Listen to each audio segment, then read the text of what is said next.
Hi hello and नमस्ते, this me Soin घिसिङ तामाङ। तपाईँहरूलाई फेरि आजको नयाँ भ्लगमा स्वागत छ होइन। अनि आजको भ्लग चाहिँ के छ भने आजको भ्लग चाहिँ यसै घरतिरै बस्छु होला। अनि तलसम्म जाने काम थियो, भयो भने जान्छु, नत्र भने जाँदिनँ। अनि यता मुडेमा पनि अहिले के भन्छ शिवरात्रिको त्यो फुटबलहरू चलिरहेछ, भयो भने त्यहाँ जान्छु। आज काम चाहिँ छैन गाडीको।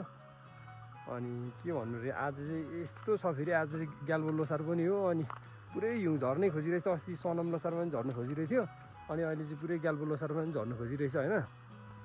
तर हिउँ चाहिँ झरेको छैन। अनि गुराँस चाहिँ फुल्न थालिसक्यो तिनजुरेमा, यहाँ माथि डाँडातिर तिन चार ठाउँमा अब स्टार्ट भइसक्यो भनौँ न गुराँस फुल्न पनि। अनि अब बिस्तारै पानीहरू नि पर्छ होला। पानी परेपछि जति छिटो पानी पऱ्यो त्यति नै, जति धेरै पानी पऱ्यो त्यति नै गुराँस छिटो छिटो फुल्ने हो कि। पानी नभएर चाहिँ हिउँ परेको भए चाहिँ छिटो फुल्थ्यो। अब जो हिउँ परेन, हिउँ नपरेपछि गुराँस अलिक ढिलै फुल्छ। तर अब हिजो बेलुका भुइँचालो नि गयो, पानी आउँछ। अब मान्छेको भनाइदिएछ नि त, भुइँचालो आयो भने पानी आउँछ भनेर। अनि यहाँ चाहिँ बस्तुहरूलाई चाहिँ हामीले चाहिँ उता तेर्थुमबाट ल्याएर दिएको यो पराल चाहिँ होइन। यहाँको बस्तुले एकदम बिजोग छ नि त हाम्रोतिर, बस्तु चाहिँ टन्नै छ। अनि यसो रुखको जरामा ल्याएर राखेको छौँ। बस्तुलाई चाहिँ यसरी दिनुपर्ने हुन्छ पराल। यो पराल भनेको चाहिँ यो बेसीको फल हो कि, यो के भन्छ, यो तराईको फल। यो माथि पाहाडमा ल्याएर दिनुपर्छ यिनीहरूलाई यसरी। अनि यो चाहिँ हामीले बेचिसकेको होइन, बेचिसकेर पनि अस्ति लानुभएको थियो, उता तेर्थुम लानुभएको थियो। तेर्थुमदेखि भागेर फेरि आएको थियो। अनि फेरि हिजो फेरि लिने मान्छे आउनु भएको थियो, फेरि लगेर जानुभएको थियो। आधी बाटदेखि फेरि भागेर आएछ। यस्तो हुन्छ कि बस्तु भनेको चाहिँ। अनि आज म चाहिँ अब दामी मिलाएर आज मुही पार्ने दिन हो, आज मुही पार्छु। सो मेरो भ्लग हेरेर इन्जोय गर्नु होला होइन। के कस्तो छ बिस्तारै, अब त्यो बिस्तारै सबै कुरो ठिक हुन्छ, गर्दै जानुपर्छ। हिजोदेखिको यो गाडीको कोबी चाहिँ झारेकै छैन। अब यसमा मुही पार्ने, खाजासाजी खाने, अनि चाहिँ यो झार्नुपर्ने हुन्छ। सब पुसारले शीतले भेटिसक्यो।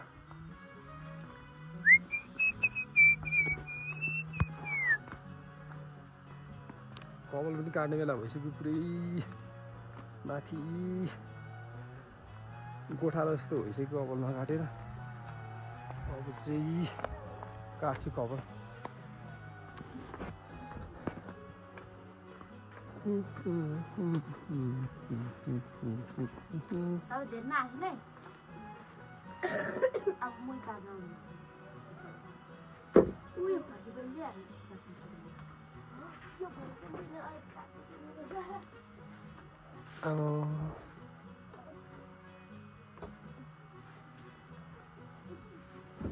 पाठा छ भुइँभरि। यसको बच्चा चाहिँ जुम्ले आयो फेरि। यो गाईको चाहिँ जुम्ला आयो। यसले चाहिँ कति दिन्छ भने, आमामा घाँ त, यसले चाहिँ कति दिन्छ भने 12-13 लिटर जति दुध दिन्छ कि। खतरा छ नि फेरि। परतिरको गाई पनि देखाउँछ भने कि बिर्सिहाल्छ अब भोलि, त्यो चाहिँ भोलिको भ्लगमा। यस्तो छ गाइस। अब मुही पार्नको लागि सामानहरू रेडी गर्छु। अनि हेर्नुहोस् तपाईँहरूले मेरो भ्लग। अनि यिनीहरूले चाहिँ यहाँनिर फर्सी काट्दैछ। यो पनि उता आउलदेखि नै ल्याएर आएको हो, यहाँ बस्तुको लागि चारो नभएर खरेडी लागेको छ। बिहानै दुध तताएर दुध खाएर चाहिँ यिनीहरूले एकदम, आज यिनीहरूको स्कुल छुट्टी छ। यिनीहरू चाहिँ स्कुल फेरि होइन, यिनीहरू चाहिँ स्कुल यहाँदेखि लगभग 1-1.5 घन्टा जस्तो हिँडेर जान्छ। उकालो 1 घन्टा जस्तो हिँडेर जान्छ, उकालो आउँदा चाहिँ 2 घन्टा हुन्छ कि। त्यस्तो फेरि आएछ कस्तो फ्यासन भएको फेरि।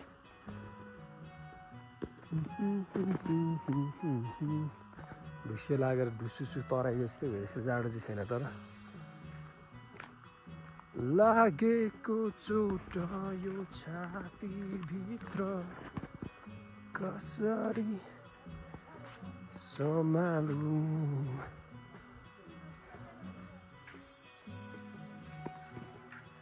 आमाजी गोठ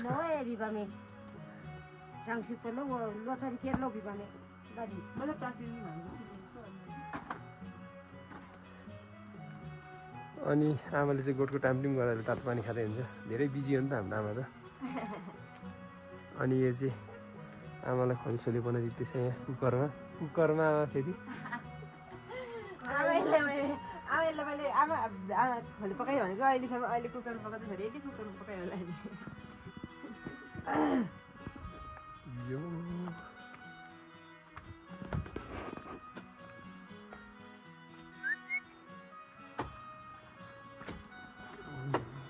यिनीहरूले चाहिँ काटिसकेछन्।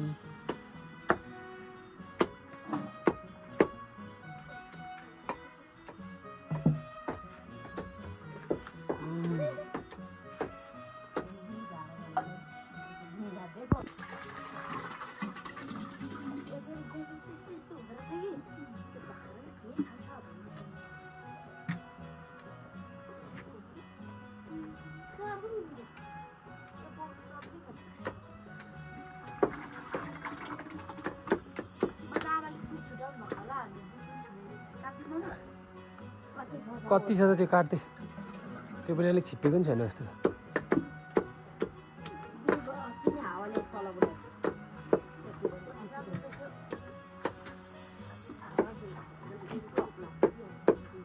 हात काट्ला नि, हात त्यो साकिराले चलाएको त लाग्ने छ है। त्यसरी होइन, उतानो पारेर चाहिँ काट्ने साकिरा। त्यो उयोलाई चाहिँ उभो पाऱ्यो भने ठ्याक ठ्याक छिनिन्छ। हो यसरी हो, हात काट्छ हात काट्छ। त्यहाँ चाहिँ यसरी दही हाल्नुपर्छ। दही हालेर रलपल सबै सोरसार गरेर हाल्नुपर्छ। अनि त्यसपछि चाहिँ नखाने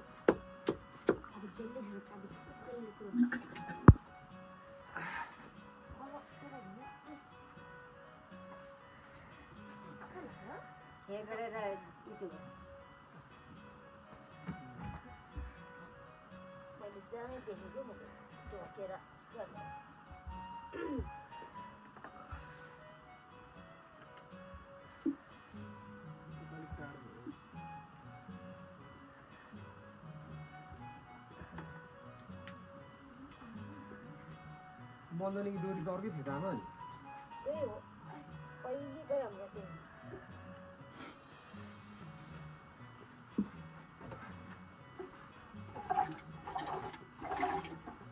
मलाई अलिक लामो भइदिया हो।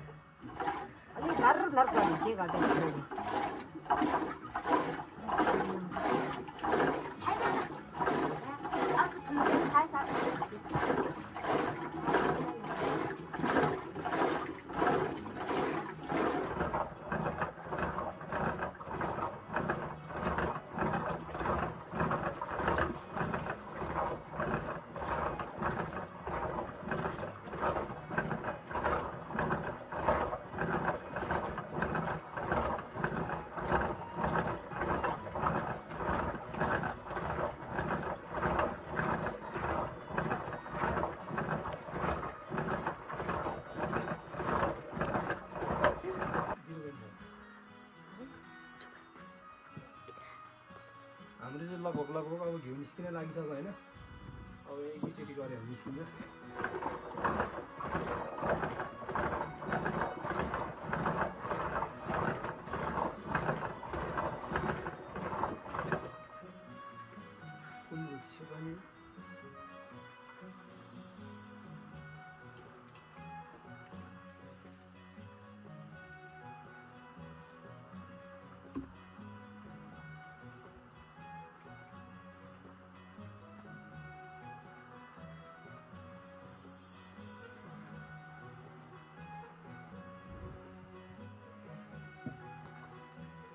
चाहिँ अब घिउ निस्किने आइन्छ जानेबाट क्यामेरामा।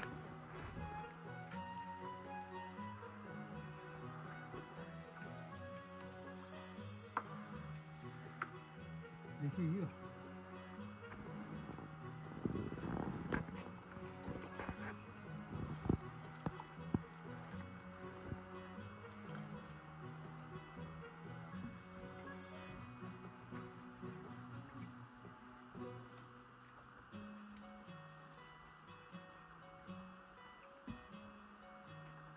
एउटा बुढीको ल्याएर चाहिँ साकिरा के गर्ने? घिउ निकाल्नु होइन, माथिको पखाल गऱ्यो नि। ठिकै त फुट्यो।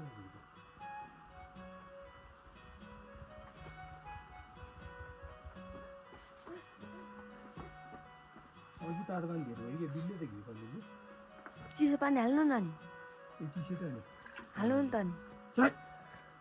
उतालाई साकिराले कहाँबाट आएछ यो?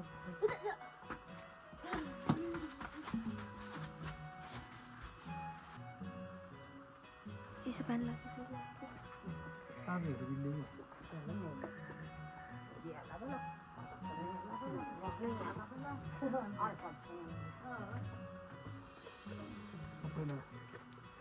भयो भयो भयो अब ठिक यो लाउँदैन नि त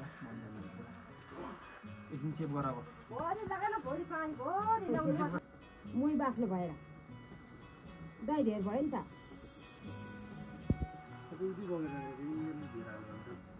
आज अलिक धेरै घिउ निस्किस क्या हो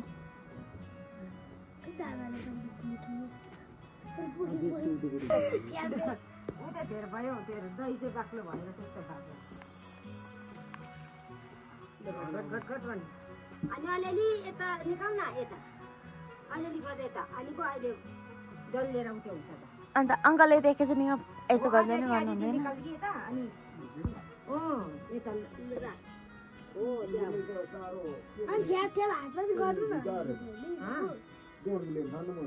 ठिक रहेछ त अनि पिङ्गो झोल ताजी के भयो रास्याजी अनवर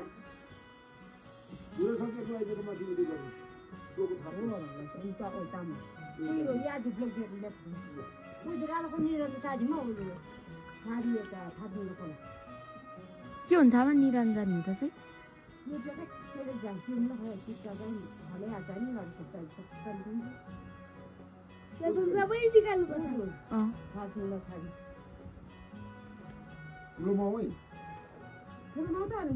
दुईटा जम्लेको होस् ल कोला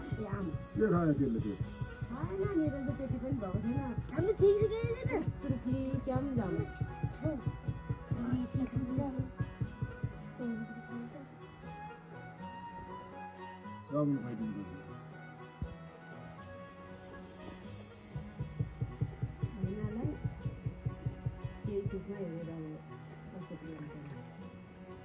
पाठ पुरा पाकेन राम्रो भनेको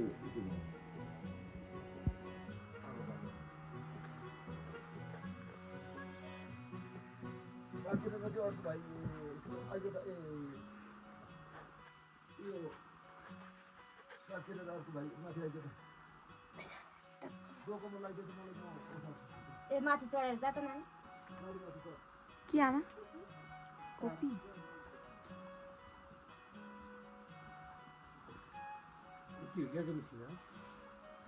यस्तो हात लगा न गलामा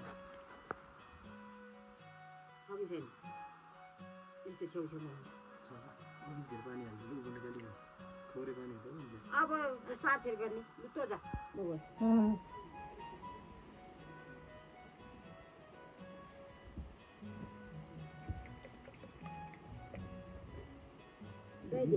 यस्तो हुन्छ जहिले अङ्कललाई केही त थाहा हुँदैन दही धेर भयो कि थोरै होइन दही धेरै भएको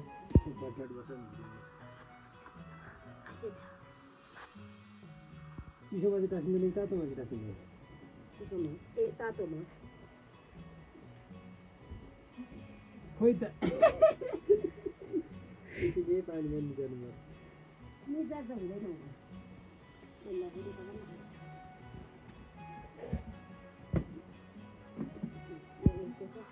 अनि के भयो त्यस्तो भयो दही भेटाजी बसी ताजी दही भएको ताजी नाङ्चा चाहिँ हाम्रो गएको छ अलिकति त साकी र त धेरै नजिक आयो त्यो भरे म काट्रा पनि हाल्छु त्यसरी पनि पार्छ नि अहिले म गर्छु त्यो बेला यतापट्टि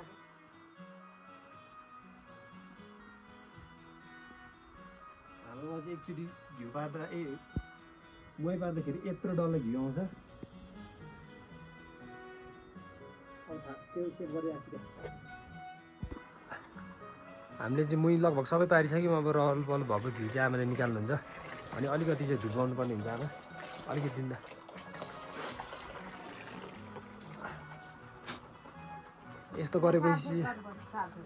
यस्तो गरेपछि चाहिँ सबै यो रको ओरेको सबै घिउ निस्किन्छ क्या मुनिबाट अनि भरे फेरि घिउ निकालेन भने चाहिँ सबै घिउ निकालेन भने चाहिँ त्यो मुही खाँदाखेरि मुखभरि टाँसिन्छ कि चिल्दै चिल्लो हुन्छ यस्तै हात जस्तै आजको वेदर चाहिँ यस्तै हो, साथ दिइरहेको छैन। कुनै घाम लाग्छ कि त हिउँ पर्छ कि त पानी पर्छ, यहाँ केही चाहिँ हुनु खोजिरहेछ।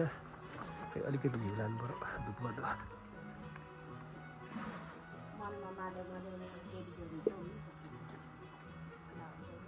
यो चाहिँ धुप गर्नुपर्छ अब अलिकति चाहिँ मुही पारिसकेपछि।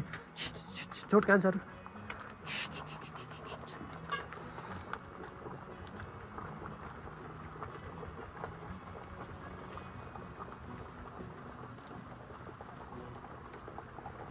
यो चाहिँ मनबाट नै जप्नुपर्छ कि फेरि यस्तो गरेन भने चाहिँ के हुन्छ आमा? यो धुप गरेन भने गाई बस्तुले दुध दिँदैन, आँखा लाग्छ अनि गाईको थुन पनि फुट्छ। यसरी चाहिँ सधैँ देवी देउरालीले चाहिँ सधैँ यसरी सुम्पिनुपर्छ, सम्झिनुपर्छ यति बेला चाहिँ।